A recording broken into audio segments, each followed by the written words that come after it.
You guys, it's happening. I have lost all excitement for Metroid Prime 4. I don't have any plans on buying it. That's just it. I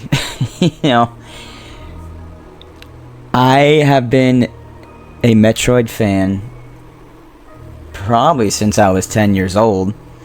Playing Fusion for the first time, and then Prime Trilogy, and holy cow, it really got me going. And then years later, Samus Returns came out, and I learned how to emulate games, and I was all over the Metroid franchise. At least as far as the games were, and I'll get to that point later, but now it's just Metroid Prime 4. I don't think about the game at all. Up until like a few days ago, it hit me. I was like, I haven't thought about this game one bit. And like, it's coming out in less than 2 months, like 6 weeks from now. And yet it hasn't been crossing my mind. And it's not like I haven't been playing any video games at all. Like, Battlefield 6 just came out. I've been playing that with my friends. I've been replaying the Batman Arkham games. And with those being very Metroidvania type games, it's crazy to me how I'm not like, oh, Metroid Prime 4, I wonder how this is going to compare to the Batman games. No, it's like, I just don't even think about Metroid Prime 4. Like,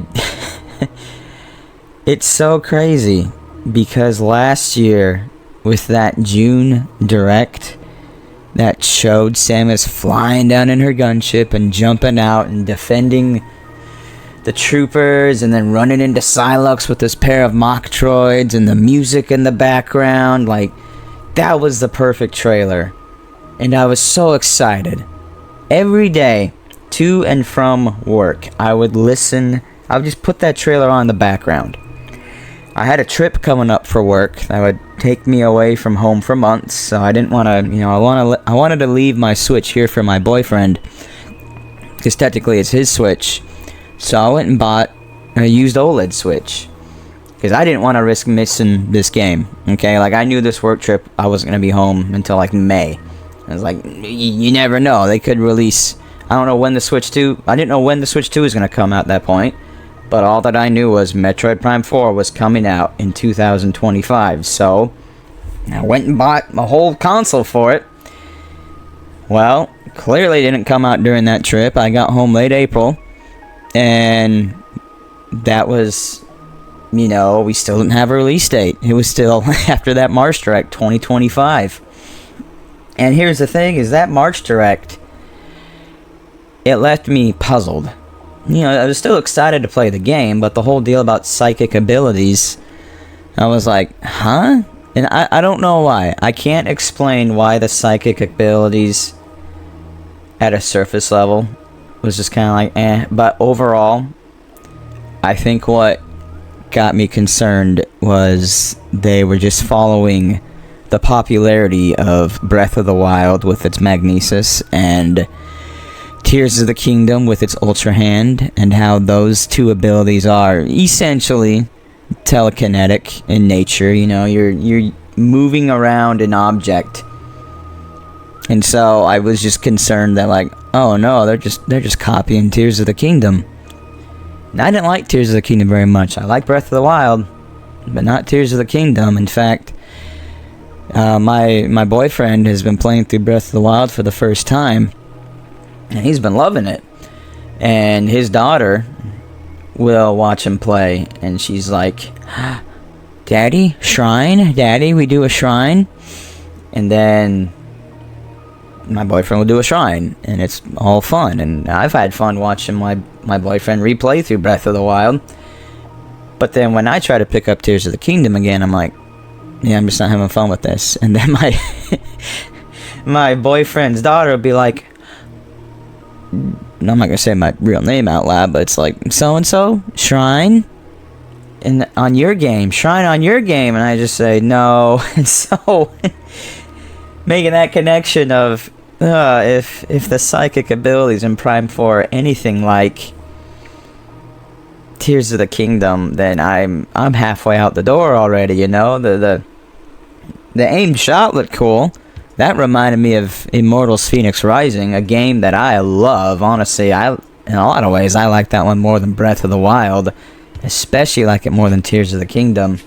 But you have a guided arrow shot, and so it's like, oh, it's just like Phoenix. Like that's cool. I like that game. But the other parts of the psychic abilities have me worried, and I'm really hoping that with Metroid Prime 4, the psychic abilities are close-ended puzzles where it's like there is only one solution to solving this puzzle, not like with Tears of the Kingdom where you could just make up your own bullcrap mechanism to solve a puzzle. I hated that because it felt like I was cheating every puzzle, and it felt like I just didn't have fun with it. You know what? Once you learn how to cheat in a game, it really kills the fun. Like Star Wars Galactic Battlegrounds, it's like Age of Empires in a Star Wars skin.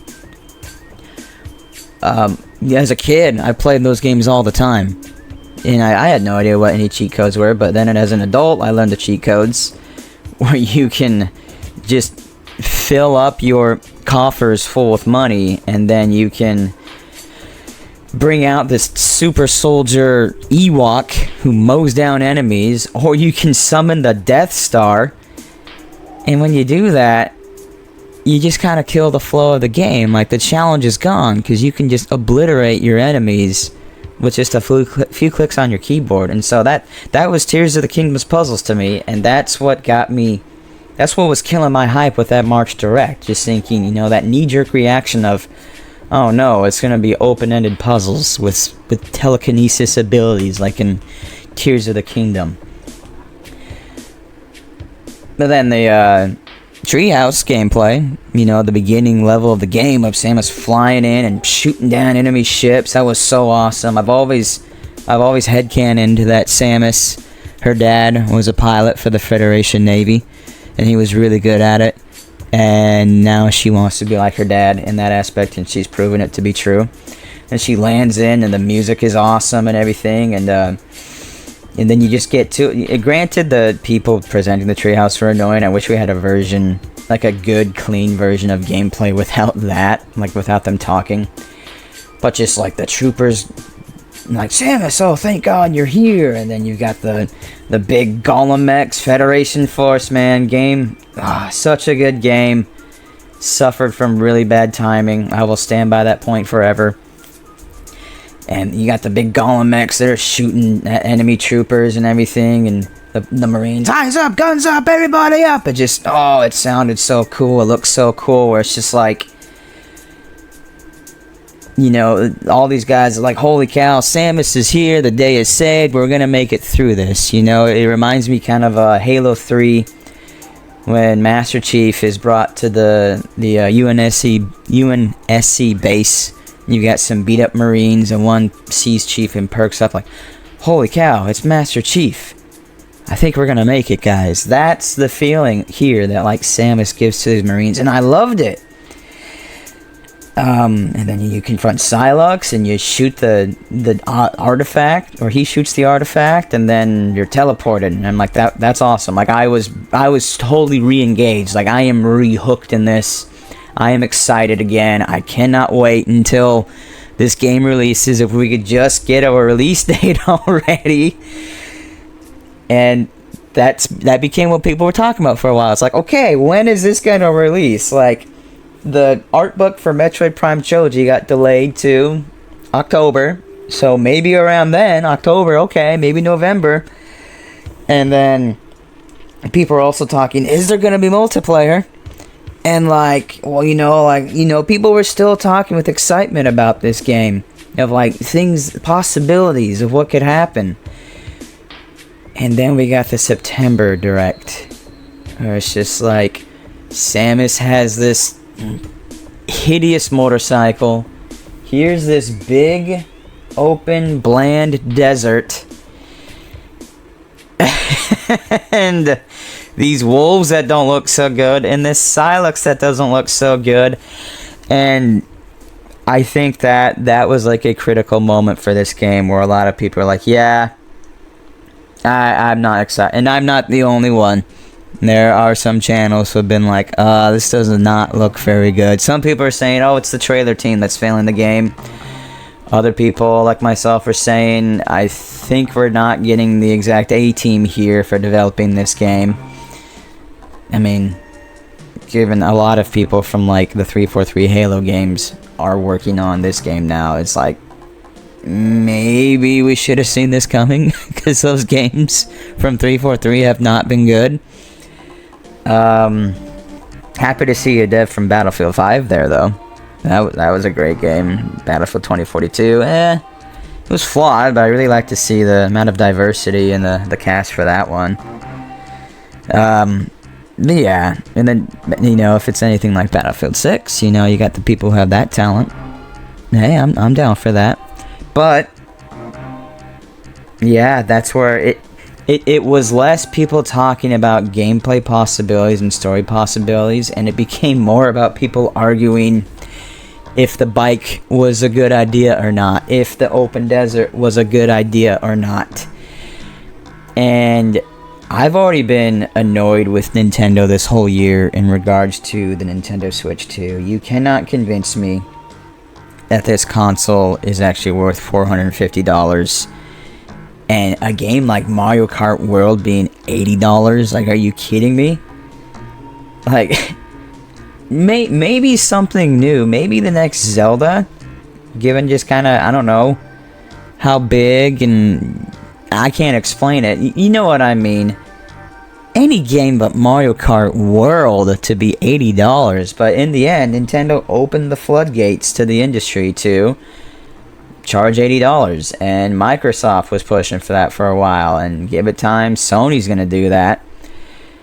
And it's just been so hard to be accepting of Nintendo this year. Especially, you look, once again, a lot of their fans just can't help but defend every move they make. I do remember some people saying, oh, it's because of the tariffs that it's $450 and $80. And yet, you had Doug Bowser, like, less than 24 hours after that price point was revealed, where he said something like, we did not consider tariffs into this price point. And now the tariffs have kicked in. The Switch 1 generation has gotten more expensive, but nothing on the Switch 2 has. So that kind of proves that a lot of people who are, like, die-hard Nintendo fans to a fault had that knee-jerk reaction of saying, it's not Nintendo's fault, it's somebody else's fault. But no, the later price points prove, no, this was Nintendo's choice. They made this choice to charge you this much. And Mario Kart World just, I don't know, I like Mario Kart 8 a lot, but I haven't even 100% of that game. Me and my boyfriend have been working on it, little by little. It's really hard to get 3 stars sometimes, because we get so competitive against each other. We knock one or the other out of first place, and then we don't get all the points you can. Yeah, it's, just Nintendo as a company has been hard for me to support. Even though I was planning on getting this game on my OLED all the same. Now, after the Bike and Desert, I just don't really plan on getting the game at all. I'm just not excited about it. I was planning on replaying through all the games. You know, even the original Metroid. Games I haven't touched. Games I've never played because of just how old and archaic they are. But I'm like, you know what? I've got the internet to help me out. I can just cheat and look at a map. But now I just don't even think about Metroid. I don't even play Metroid anymore. It's like, it reminds me of just other franchises from, like, Sony, for example. Spider-Man 2, I found that game just to be so boring and forgetful that, like, I can't even remember what Spider-Man 3 is offering. And Spider-Man 2018, I liked quite a bit. And it ends there with, what is it? You got hints that, freaking, Osborn is working on a goblin suit, you know, and then you also, holy cow, there's Harry in a tank with Venom. Like, ooh, what is the sequel gonna bring? It's gonna be crazy. But now I can't even remember what the ending of Spider-Man 2 is. I think Harry's in a coma, and Venom's completely dead. I think. And so it's just okay. And then God of War Ragnarok as well just felt so long. It felt so dragged out and rushed at the same time. I can't even remember where the story ended with that one and like potential for a sequel. And it's like, whatever comes next, I just don't care. Even that Wolverine game from Sony, like I've got a PS5 and I'm just sitting here like, whatever. Like, maybe it's my feelings on the whole industry, but I'm telling you, Metroid Prime 4 was the one game where I had a steady level of excitement the whole time for it. For years.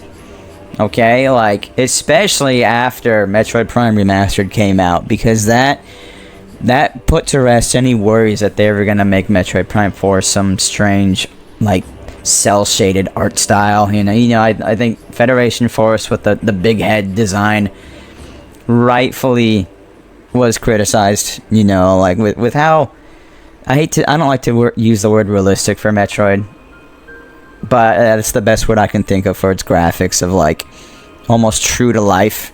Those games look like Metroid Prime, especially. So the big heads in Federation Force was like, what are you doing, Nintendo? This isn't the art style we look for in these games. But then, yeah, Prime Remastered was like, holy cow, this looks amazing. They're sticking to like this art style. And then we got those trailers for Metroid Prime 4. It's like, yes, they're sticking to like that realism, that refined, really well detailed, like showing what Switch hardware can do. You know, I was so excited for years. You know, like for a solid 2 years between that February 23 Direct with Metroid Prime Remastered up until the March 2025 Direct, I had solid, consistent excitement for this game. That March Direct got me teetering a bit, but the September, and then the Treehouse got me all hyped, like completely reinvigorated my hype, like what I had from the June Direct. But the September Direct with the bike and the desert, I'm just like, no thank you. Like, I will buy this used, or I will see if someone will let me borrow it. Like, I'm just not at the... I'm not gonna buy the game at launch. That's where I am with it right now.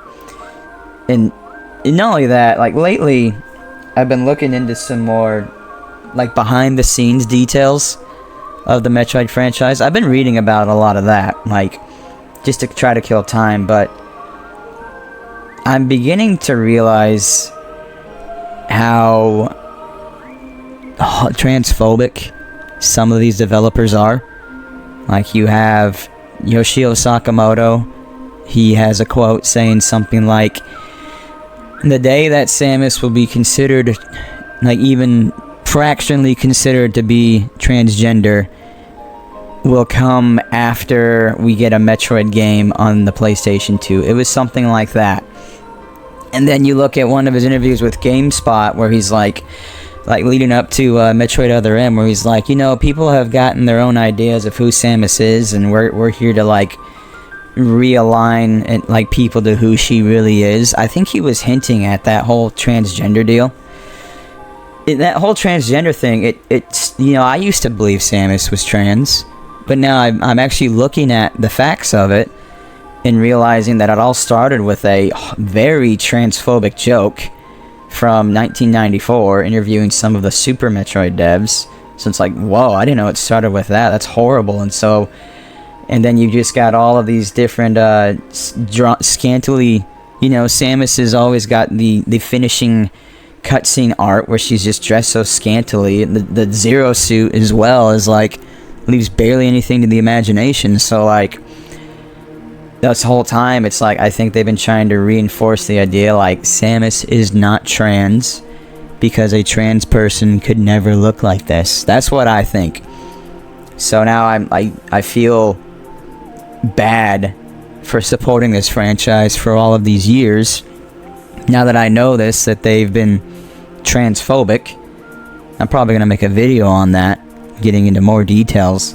But, like, yeah, there's just so many layers to why I don't want to buy this game anymore.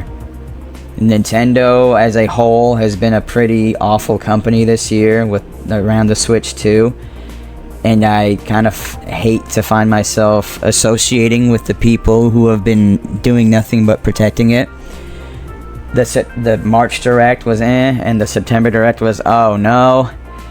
And now, lately, I've been learning just the whole franchise has been rather transphobic and, like, anti-progress to women in gaming, which is just so ironic because Samus was, like, the first standout female protagonist in gaming, and yet here we are. I'm realizing just how much this franchise actually holds women back in gaming.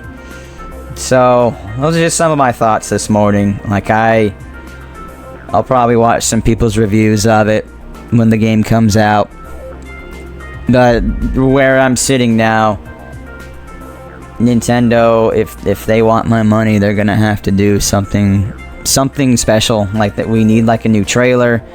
We need Metroid Prime 2 or 3 to come to Switch, because right now I've got nothing going towards this franchise, which is so crazy because I've been a lifelong fan and this has been my most anticipated game for a long time now, and here I am like 6 weeks away from launch, just like not even thinking about it, even to the point where I'm like opposed to it if I do think about it. So yeah, let me know what your thoughts are in the comments. Just go ahead and blast me or agree with me.